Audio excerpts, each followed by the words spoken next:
Alleluia, gloria a Gesù. Sei buono, Signore. Alleluia, grazie Spirito Santo. Alleluia. Come un vasaio tu sei, la mia vita è tra le tue mani, plasmami e rimuovi tu ogni imperfezione da me. Tu non mi getti mai via, riprendi tutto da capo, mi rimodelli, tu perdoni i miei sbagli, fai di me ciò che vuoi, portami dove vuoi, usa il mio dolore, offro il mio cuore, tutta la mia vita è tua. Come dell'oro sarò, passerò in mezzo al fuoco, ma so che resti con me, nella fornace io e te. Il fuoco non mi consuma, mi rende sempre più puro.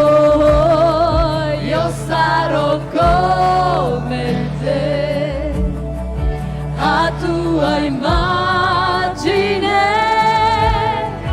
fai di me ciò che vuoi, portami dove vuoi, usa il mio dolore, offro il mio cuore, tutta la mia vita è tua, fai di me ciò che vuoi, portami dove vuoi, usa il mio dolore, offro il mio cuore, tutta la mia vita è tua. Io non morirò, Alleluia, grazie. anzi io vivrò, racconterò le tue opere, racconterò il tuo miracolo in me. Io non morirò, anzi io vivrò, racconterò le tue opere, racconterò il tuo miracolo in me. In me.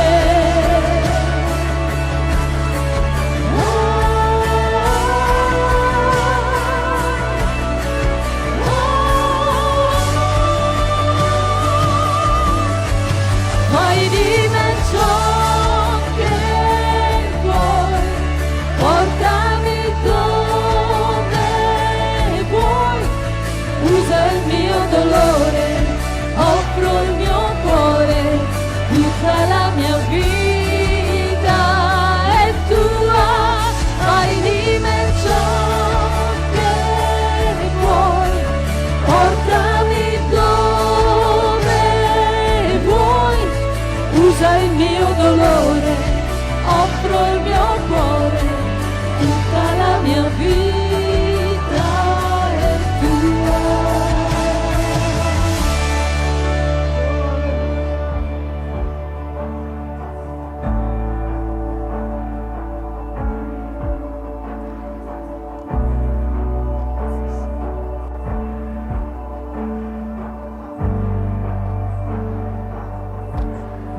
Mi hai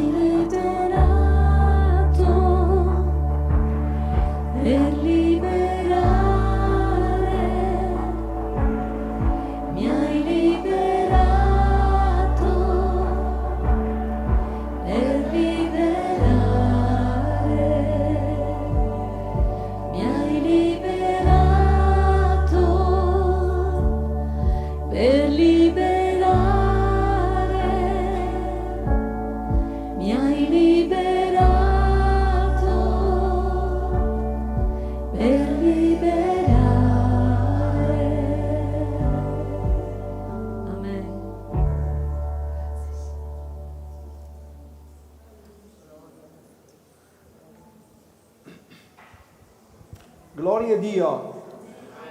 Accomodatevi, fratelli, accomodatevi. Alleluia. Tutto ciò che Dio desidera da noi, che cos'è? Che cosa desidera Dio da noi? Lode, fedeltà, stanza, coerenza, gioia. È il nostro cuore. Figlio mio, dammi il tuo cuore più di ogni altra cosa. È vero o no? E d'altronde noi cosa vogliamo da una relazione? C'è chi vuole comprarsi una donna e cerca di comprarla con tutto quello che ha, ma se una donna ama vuole che quell'uomo gli dia il suo cuore, che vale più di tante altre cose. Una volta una donna mi disse: sì, mi ha dato una casa, mi ha dato una villa, mi ha dato questo, però lui non è mai stato presente. Io avevo bisogno di lui, non avevo bisogno di altro. Dio vuole il nostro cuore. Figlio mio, dammi il tuo cuore. E il Signore, quando rimprovera la Chiesa, dice: questo popolo è lontano da me, perché mi loda con le sue labbra, ma il suo cuore è lontano da me. Quindi Dio vuole un popolo che si accosta a Lui con il cuore e anche con la piena sincerità. Non dobbiamo vergognarci, non dobbiamo mettere una maschera davanti a Dio. Signore, sono quello che sono, no? Siete d'accordo? Sono quello che sono, Signore. Davide aveva imparato questo rispetto a Saulo. Saulo offriva i sacrifici e Davide dice: io potrei offrirti anche 10.000 sacrifici, ma non servirebbero a niente, perché tu ami la sincerità che risiede nel cuore dell'uomo. Ecco, allora io vengo a te così come sono con il mio cuore. E dice: fino a quando io non ho confessato il mio peccato davanti a te, io non avrei mai potuto essere benedetto da te. Dio quello che desidera è che noi confessiamo a Lui chi siamo realmente. Figlio mio, dammi il tuo cuore. E una volta che diamo il cuore al Signore, il Signore poi diventa veramente il nostro Signore. Perché mi chiamate Signore, Signore, ma non fate quello che io vi dico di fare. Quindi che Signore è? E invece quando noi gli diamo il nostro cuore, realmente Lui diventa il nostro Signore. Amen. Bene, siamo pronti? Ci rivolgiamo alla parola di Dio? Amen. Questo messaggio l'ho ricevuto quando ero in ferie. È solo che era un po'... perché questo messaggio di solito si porta a Pasqua. Non è Pasqua, è vero o no? È un messaggio che Gesù è risorto, non è Pasqua. Però ecco dove mi soffermerò questa mattina con l'aiuto e la guida dello Spirito Santo. Venite con me in Giovanni capitolo 20, leggeremo dal 19 al 22. Giovanni capitolo 20, dal 19 al 22. Gesù è morto, i discepoli, come leggiamo qui, sono chiusi in casa. Vi ricordate che Gesù, prima di ascendere al cielo, disse ai suoi discepoli: il vostro cuore non sia turbato, abbiate fede in Dio, abbiate fede anche in me. Nella casa del Padre mio ci sono molte dimore. Io vado a prepararvi un luogo, quando l'avrò preparato vi accoglierò presso di me, perché voglio che dove sono io siate anche voi.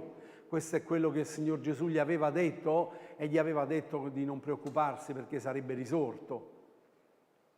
Allora adesso ci troviamo or la sera di quello stesso giorno, che era il primo giorno della settimana, mentre le porte del luogo di cui si trovavano i discepoli erano chiusi per timore dei giudei. Gesù venne e si presentò in mezzo a loro e disse: pace a voi. E detto questo mostrò loro le mani e il costato. E i discepoli dunque, veduto il Signore, si rallegrarono. Allora Gesù disse loro di nuovo: pace a voi. Come il Padre mi ha mandato, anch'io mando voi. E detto questo soffiò su di loro e disse: ricevete lo Spirito Santo.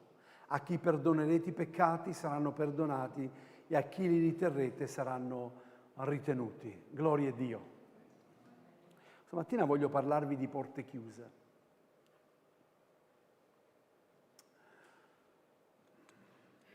Ti è mai capitato di andare a parlare con qualcuno, voi volevate parlare con qualcuno e poi quando qualcuno vi ha detto sei andata da quella persona e tu gli hai detto sì, ma ho trovato le porte chiuse. Vi è mai capitato questo? Cosa simboleggiano le porte chiuse? Che una persona si barrica dentro, si chiude dentro. Ci sono molte persone, anche in questa chiesa, perché questa predicazione è per qualcuno in mezzo a noi questa mattina, o più di qualcuno in mezzo a noi questa mattina, che si barrica dentro, si chiude dentro. Qui abbiamo letto che loro si erano chiusi dentro per paura dei giudei. A volte la paura di affrontare delle situazioni ti fa chiudere dentro, ti chiudi, hai paura di esporti, hai paura di parlare con qualcuno.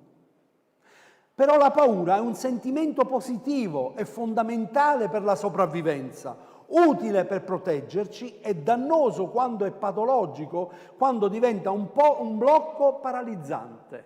Mi ricordo che quando feci il corso di psicologia pastorale trattammo proprio questo argomento, il fatto che a volte le nostre paure sono importanti. Dio ha dato questo sentimento perché è importante, perché se non fosse così, se non hai paura, faresti delle scelleratezze, faresti delle cose incredibili, cioè metteresti la mano sul fuoco. Se non hai paura del fuoco, metteresti la mano sul fuoco. Se non hai paura di buttarti giù da un precipizio, tu lo faresti perché non hai paura, ma la paura ti trattiene. Quindi la paura in certo senso fa bene alla persona. Però la paura diventa un problema quando questo diventa un laccio per la tua vita, quando diventa un blocco paralizzante, quando ti blocca. Ci sono persone che hanno paura di uscire di casa, hanno paura di lasciare la propria stanza, c'è persone che hanno paura di guidare, ci sono persone che hanno paura di cose che magari non immaginiamo, di un ragno, di un insetto, di qualcosa, c'è paura di quella cosa, perché è qualcosa che c'è dentro, ma io questa mattina voglio parlarvi di altre paure. Quali sono le cose che possono paralizzare? Innanzitutto Proverbi capitolo 29 versetto 25 dice la paura degli uomini è una trappola, ma chi confida nel Signore è al sicuro. La paura degli uomini è una trappola, cioè non possiamo vivere nella paura, non possiamo continuare a vivere nella paura. Sapete quante persone vanno in terapia per essere aiutati ad uscire dalla paura? La paura è una trappola. Voglio parlarvi di 4 punti, almeno 4 punti questa mattina, che possono essere la causa che scatena la paura. La prima causa che scatena la paura, sapete qual è, secondo il mio punto di vista? E quando noi ci nascondiamo, ti nascondi perché stai vivendo in un peccato e il peccato ti fa nascondere. Il peccato ti nascondi. Vi ricordate chi è stato il primo a nascondersi? Chi è stato il primo a nascondersi? Che Dio lo ha chiamato e gli ha detto: dove sei? Vi ricordate? Aveva peccato. Voglio farvi notare una cosa importante, che è sempre Dio che va a cercare l'uomo, non è mai l'uomo che va a cercare Dio. Dio va a cercare la pecora smarrita, Dio va a cercare i 2 discepoli sulla via di Emmaus, Dio va a cercare coloro che sono impauriti e scappano via. Gesù ha lasciato le 99 per andare a prendere la pecora e così in questo caso loro erano chiusi per paura dentro le porte. Ci dobbiamo ricordare che alla croce non c'era nessuno tranne Giovanni come maschio e c'erano le donne. Gli altri, paura. Pietro, non l'ho mai conosciuto, non l'ho mai visto. Chi? Quello lì? Io non lo conosco, non l'ho mai visto. No, Signore, sarai scandali per altri, ma non per me. Genesi 3, 8, 10, poi udirono una voce di Dio il Signore, il quale camminava nel giardino sul far della sera, e l'uomo e sua moglie si nascosero dalla presenza di Dio il Signore fra gli alberi del giardino. E Dio il Signore chiamò l'uomo e gli disse: dove sei? Egli rispose: ho udito la tua voce nel giardino e ho avuto paura perché ero nudo. E Dio gli disse: chi ti ha detto che eri nudo? Perché il peccato ti fa vedere la tua conseguenza. Quindi la prima causa è la paura di nascondersi. Che il Signore possa guidarci affinché le persone o quelli che vivono in mezzo a noi, che stanno vivendo un momento difficile della loro vita, un momento che magari sono venuti meno, che sono caduti, che possono trovare qualcuno che possa ascoltarli, possa avere una parola per cercare di, in qualche modo, di rialzarli e fargli camminare. Apro una parentesi e la chiudo subito. Questo non vuol dire scendere a compromessi con il peccato. Non vuol dire graziare quella persona, perché uno solo lo grazia è il Signore. Noi non graziamo nessuno. Possiamo solo ascoltare e pregare. Sono stato chiaro? Attenzione, che non ci facciamo dei peccati altrui i nostri peccati. Cioè non ti preoccupare, no? Perché ho sentito qualcuno, anche qualche pastore, che conviva con i peccati nella Chiesa, sapendo che la persona sta vivendo nel peccato e convive con quella cosa. Noi siamo chiamati a portarli davanti alla croce di Cristo e dire: questa cosa qui non va bene. Non va bene. Tu hai vissuto, stai vivendo nel peccato, però abbiamo una cosa: il sangue di Gesù è potente da purificarci da ogni macchia di peccato. Questo sì.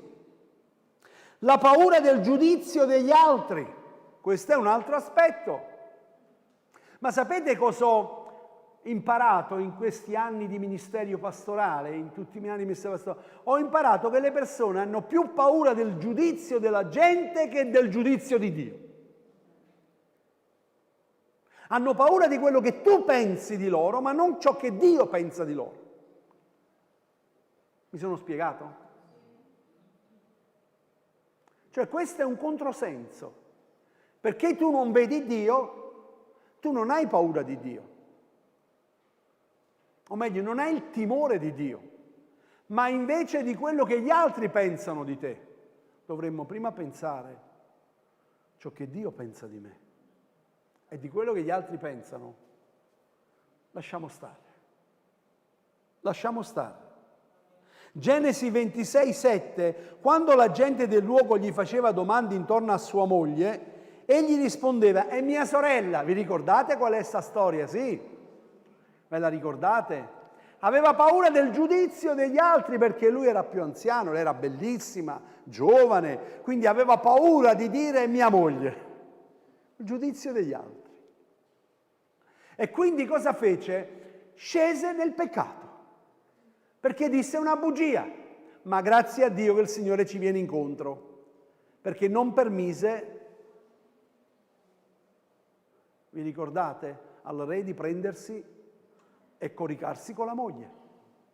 E prese una paura perché disse: non toccarla, perché quella è la moglie. E lui gli disse: perché non ce l'hai detto? Perché non hai detto che è tua moglie? Quindi la seconda paura che può avvenire nella tua vita e ti chiudi è il giudizio. Essere giudicati dagli altri.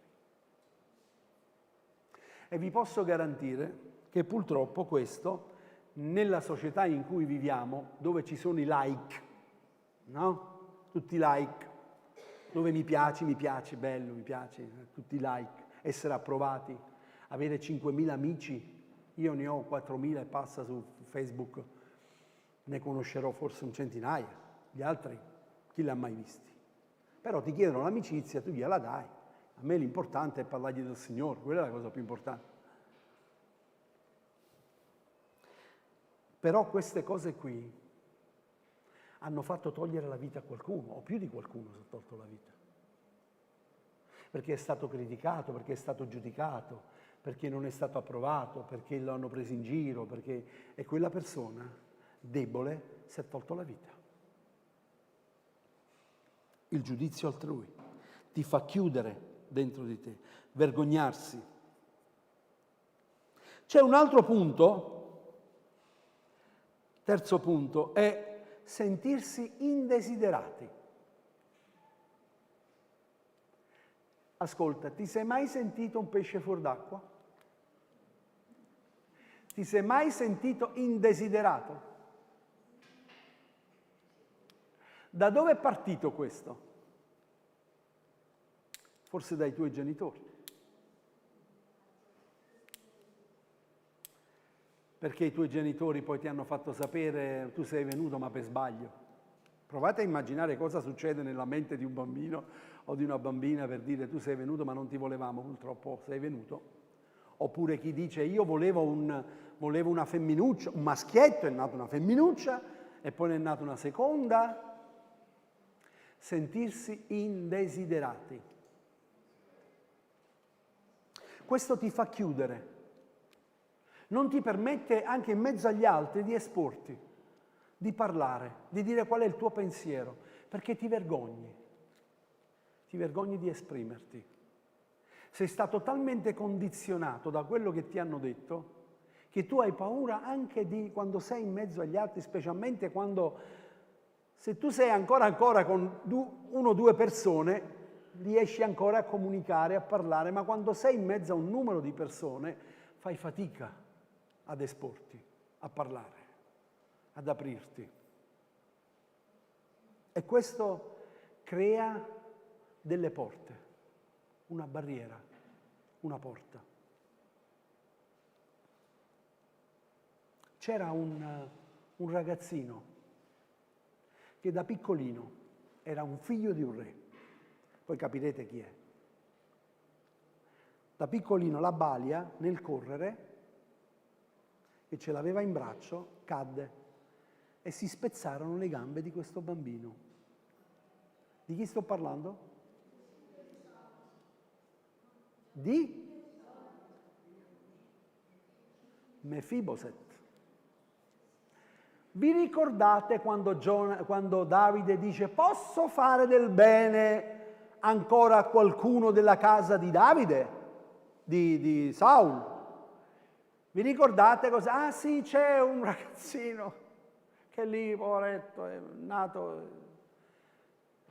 Mandatelo a chiamare.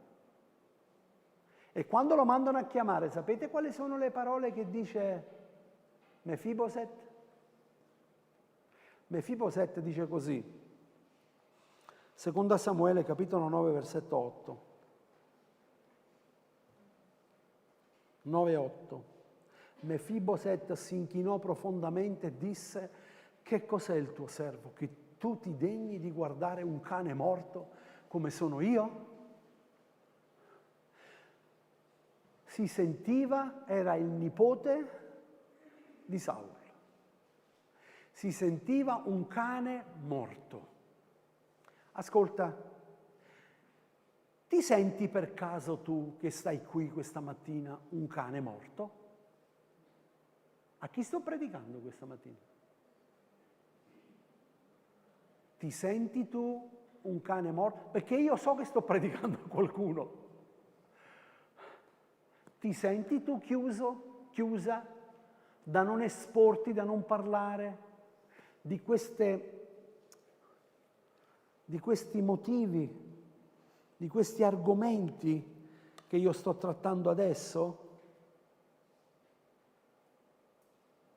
Indesiderato, scartato. Anche Davide fu scartato da suo papà. Quando vennero a fare il re, che volevano il re, gli presentò tutti gli altri figli, ma Davide era il pastorello, abbandonato, lì era scartato completamente. Io voglio dirti una cosa, potrai essere scartati dagli uomini, ma non scartato da Dio. E non ci sono porte, ascolta bene, non ci sono porte che Dio non può entrare. Anche se tu hai chiuso la porta, Dio è colui che entra nella porta, attraverso i muri.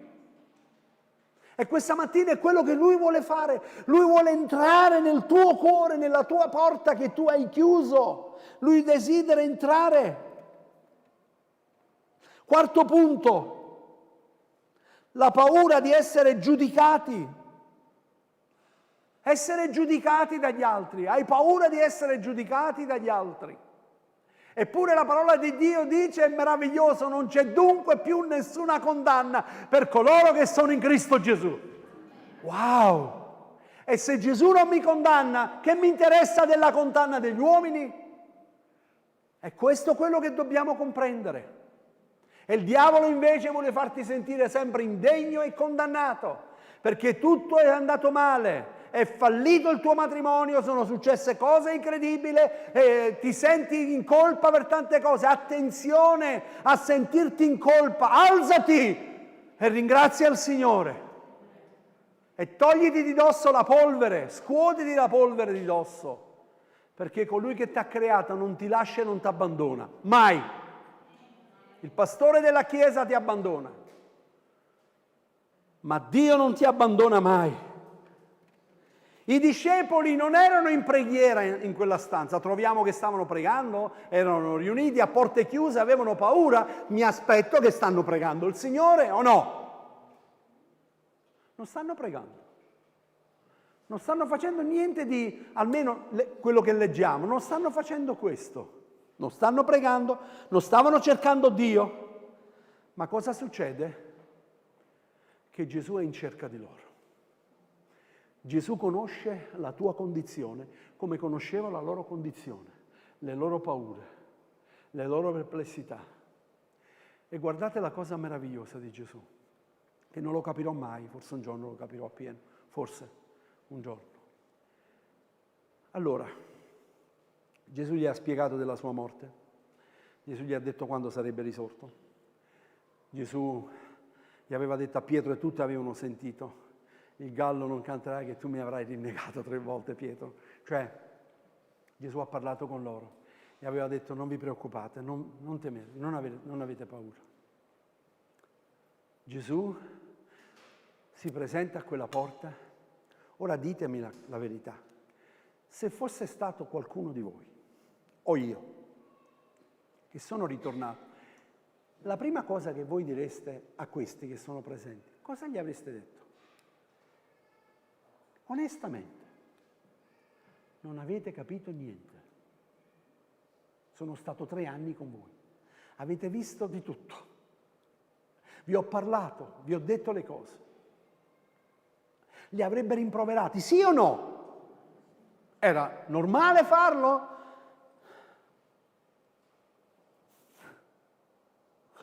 Li avrebbe rimproverati?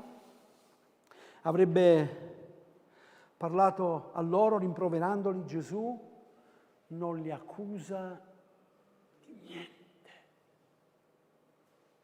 Ma sapete cosa fa? Udite, udite, pace a voi.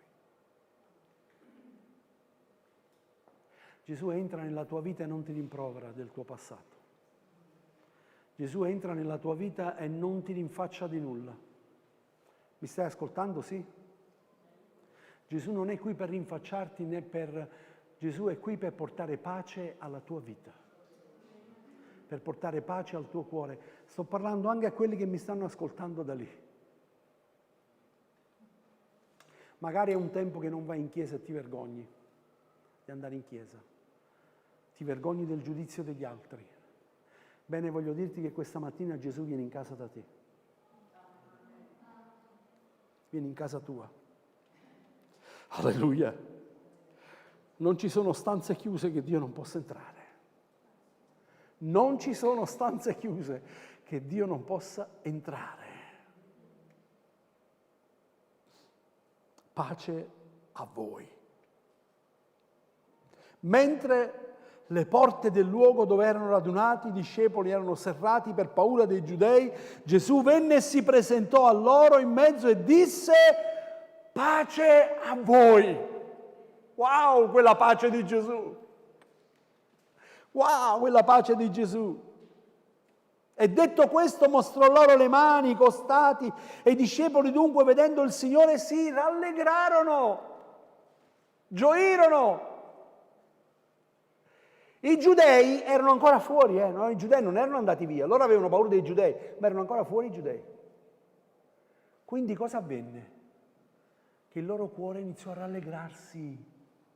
Solo quando Gesù entra nel tuo cuore, nella tua vita, nella tua casa, inizierai a rallegrarti. Il problema forse non si toglierà davanti a te, non cambierà nulla fuori, ma dentro di te è cambiato qualcosa. Ci siete? Sì. Gloria a Dio. Gesù va incontro ai due discepoli sulla via di Emmaus. Di cosa state discutendo? Qual è il problema? Ma solo tu non lo sai. Profeta. Gesù non era un profeta. Gesù è Dio. E iniziò a parlare con loro. Iniziò a discutere con loro. E li portò poi, fermati anche tu.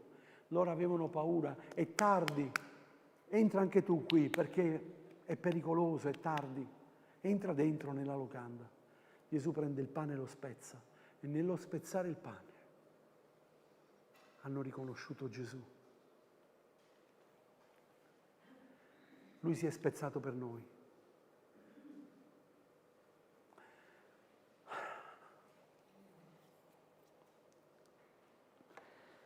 Lasciarono la locanda e corsero. Era ancora tardi, era ancora sera. Non avevano più paura di correre dagli altri a dire Gesù è risorto, è veramente risorto. Questo è quello che toglierà la paura della tua vita. Quando realmente realizzi che Gesù è con te, è nella tua casa, è nella tua famiglia.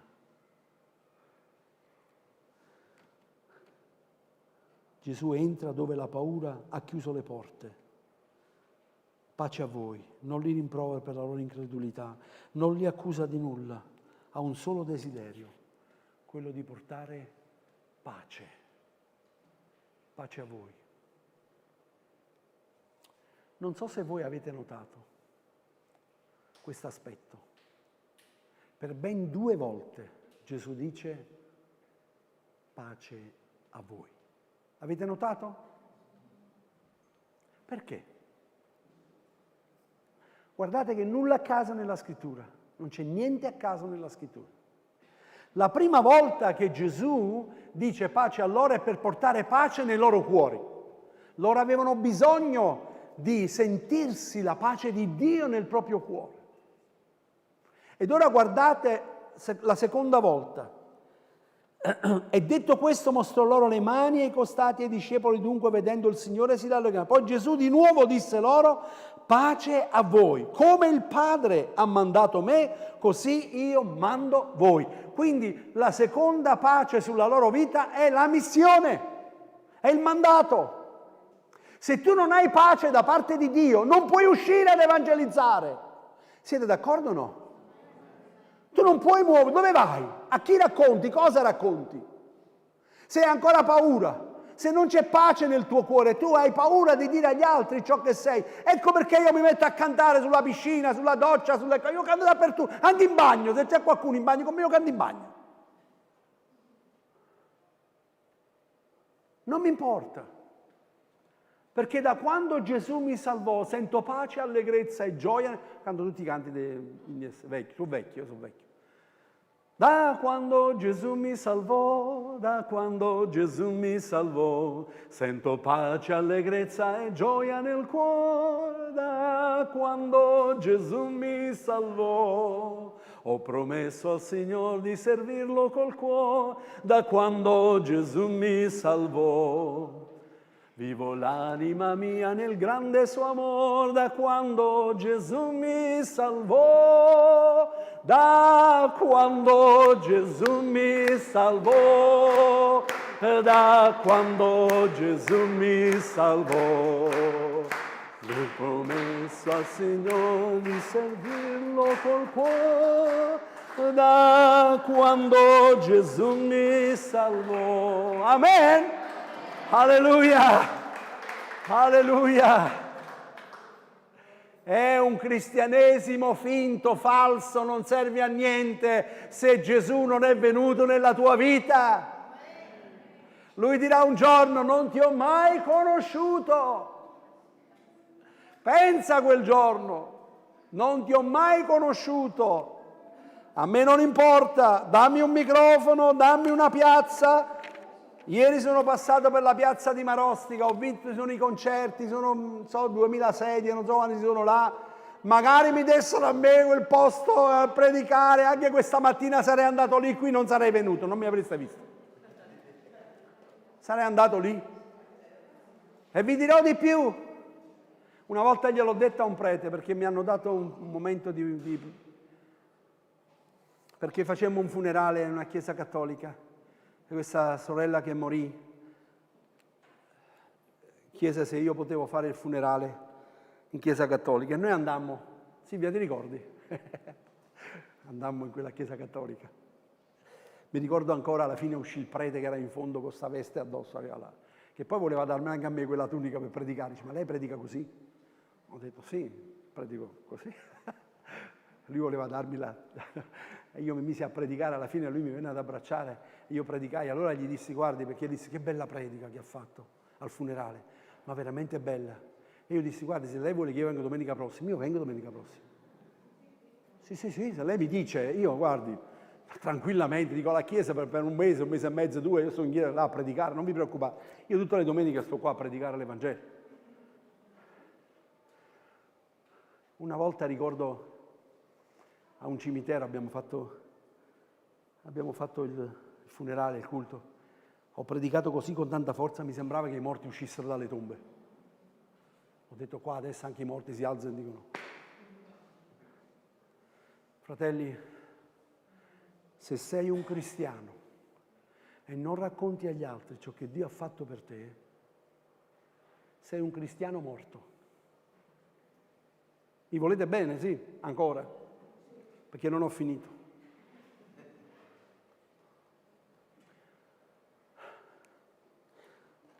Va e racconta agli altri le grandi opere che Dio ha fatto per te.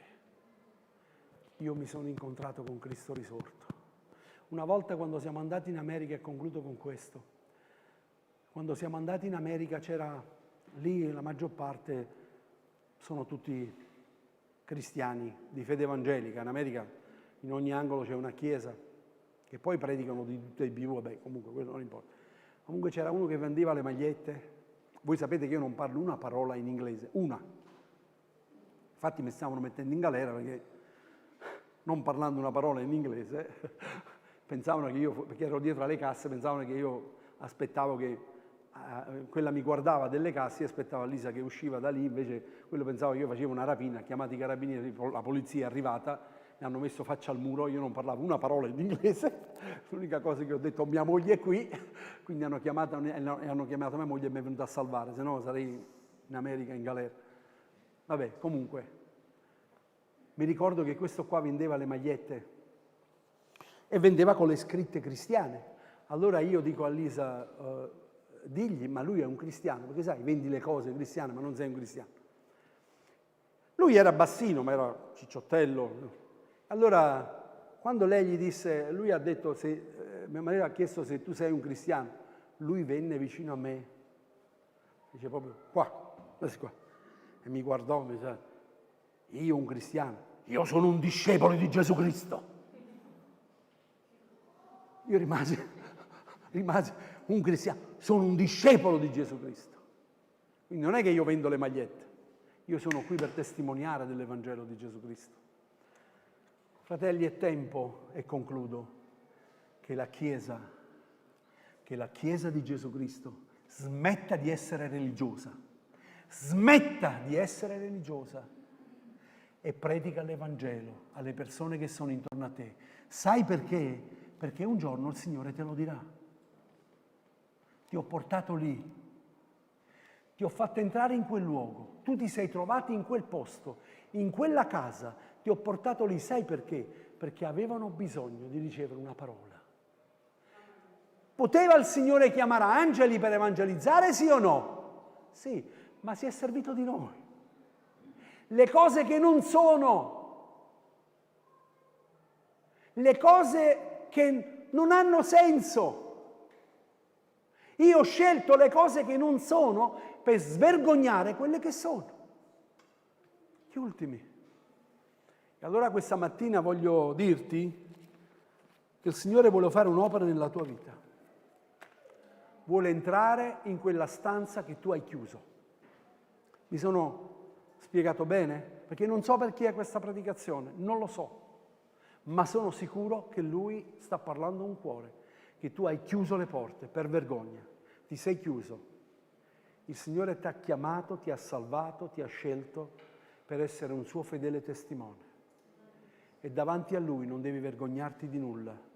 Voglio dirti una cosa, noi classifichiamo i peccati, il Signore non classifica il peccato. Mi sono spiegato con questo, sì? Perché se il Signore dovesse mettere i peccati di ognuno di noi in pubblico, saremmo rovinati, tutti, compreso il sottoscritto. Ok? Ma qua dentro qui noi siamo per grazia. Accostiamoci con piena fiducia al trono della grazia, perché il Signore ha sparso il suo sangue su di noi e quando andiamo a Lui andiamo per grazia. Allora non ci sono stanze, non ci devono essere stanze chiuse e non dobbiamo vergognarci di nessuno, perché siamo tutti sulla stessa barca. Io non vedo nessuno nella scrittura, poi se qualcuno mi può far vedere sono contento, perché ho ancora tanto bisogno di imparare. Che qualcuno è andato da Pietro a dire almeno noi abbiamo detto, ma tu Pietro, era meglio che non parlavi proprio? Almeno noi non abbiamo detto niente, ma tu hai detto Signore mai scandalo a me, figurati. Non laverai mai i piedi a me, Signore, mai laverai i piedi. Il Signore gli ha detto se non ti lavo i piedi tu non avrai parte meco. Ve lo ricordate, sì? Alziamoci nel cospetto del Signore. Vorrei che ogni occhio sia chiuso, ogni capo chino. Per favore, questo massaggio è molto importante. Lo so, lo sento nel mio cuore.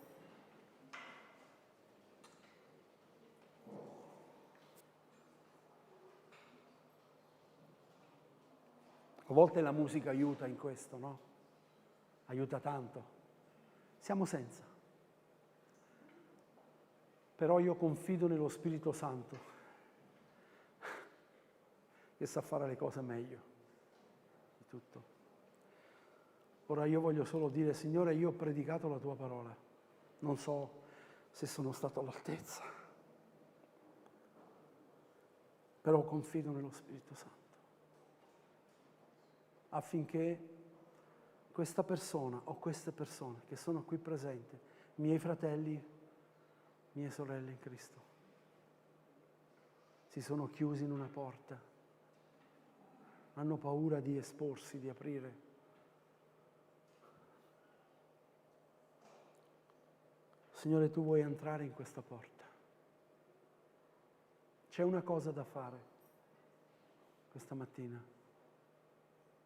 Aprigli Tu la porta al Signore. Nell'Apocalisse è scritto, io sto alla porta e picchio, se uno ode la mia voce e apre, io entrerò e cenerò con lui. È un atto di fede. Il Signore è potente da entrare nella porta senza che tu la apri, ma questa mattina Lui ti ha parlato al tuo cuore e ti ha detto, io desidero entrare nella tua vita. Desidero liberarti da questa paura, da questo sentimento che c'è nel tuo cuore, sentirti escluso, sentirti fuori, non sentirti apprezzato, perché qualcosa ha scatenato tutto questo. Però il Signore dice, attenzione a dare più valore a quello che gli altri pensano di te, ma da ciò che io penso di te, perché è importante ciò che io penso di te.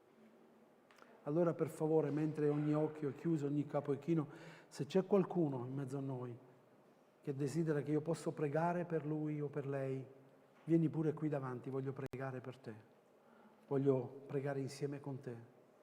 Se questo è stato il tuo messaggio, se non è questo il tuo messaggio, non muoverti da dove sei, perché questo è un messaggio particolare questa mattina.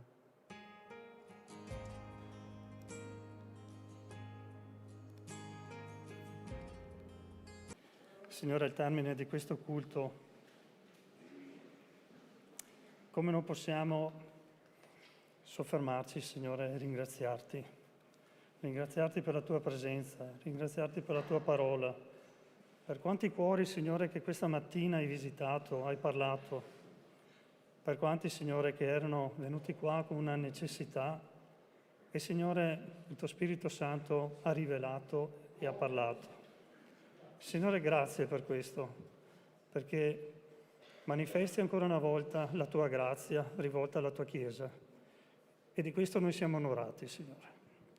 Siamo onorati soprattutto di essere tuoi figli, Signore, perché tali siamo. Signore, abbiamo iniziato questa mattina nel pregarti per tutte le sofferenze che stanno avendo quel popolo in Venezuela, Signore. E Signore, vogliamo continuare ad avere questo atteggiamento di preghiera, Signore, nel resto della giornata e ancora nei giorni successivi. Signore, grazie per come ti rivelerai nel cuore di molti, Signore, anche attraverso queste disgrazie, a questo cataclisma, Signore. Ma sappiamo che tu ti rivelerai anche attraverso queste difficoltà, perché la tua grazia veramente non conosce confini. Signore, benedici il resto di questa giornata. Te lo chiediamo nel nome di Gesù. Grazie, Padre. Grazie, Spirito Santo. Amen. Pace, fratelli e sorelle, buona domenica.